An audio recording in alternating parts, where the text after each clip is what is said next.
Hi, today we're going to talk to you about indoor plants and areas that suffer from very, very bright direct sunlight. So not dappled light or morning light, but these specific plants can take really high light situations, so direct light right in through the window in the afternoon. These are the plants that we're going to talk to you about today, and this is Rhonda, our indoor plant expert.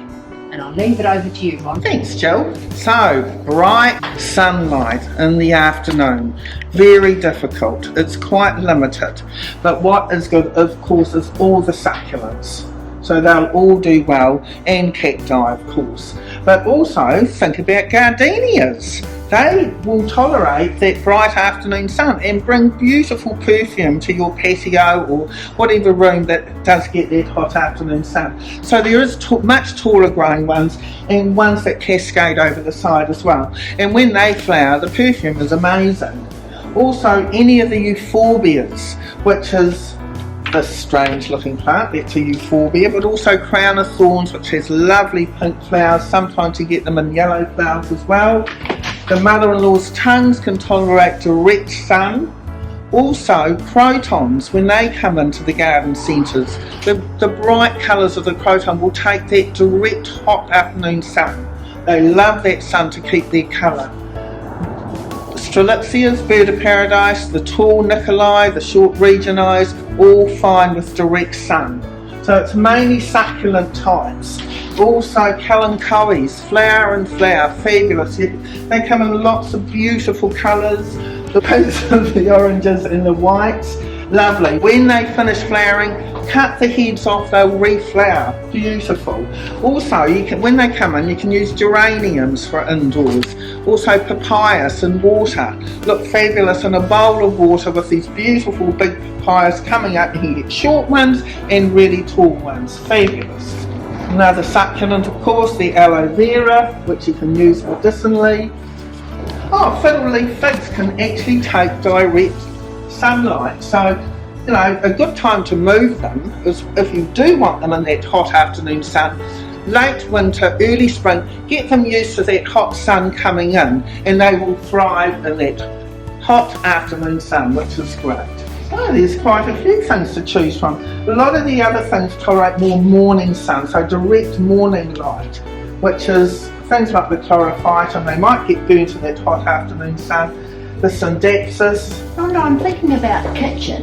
Now, I've got quite a bright kitchen, and my kitchen looks out to the east and it's very, very bright with the sink. Yeah. I've got a little narrow gap there between big windows and open. So do you think I could grow my herbs there in small pots? The herbs are fantastic. Have them in little pots popped along your windowsill. Of course, some of them like a bit more water, like the basil, but thyme a lot drier. So find out what your herbs need and don't overwater those that like it on the dry side.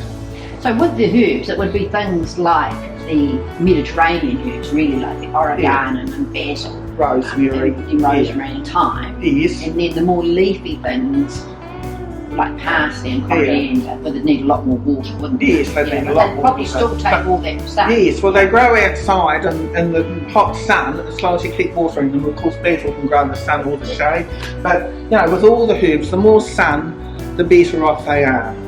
So when you're looking at watering all these in that hot afternoon sun, of course they are going to dry out a lot quicker.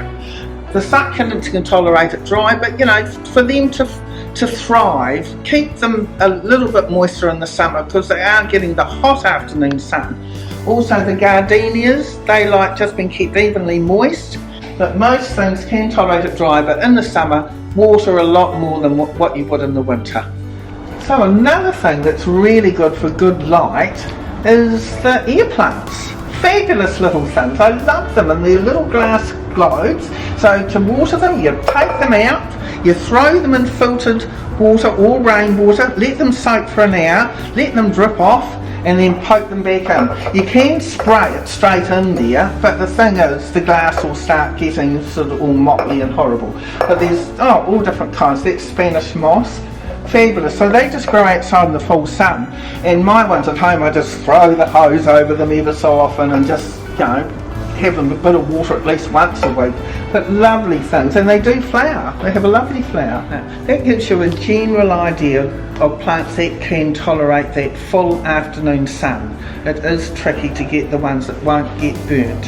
And so have a look around. You've got most of the succulents, most of the cacti, and a few things that are colourful. They love that sun.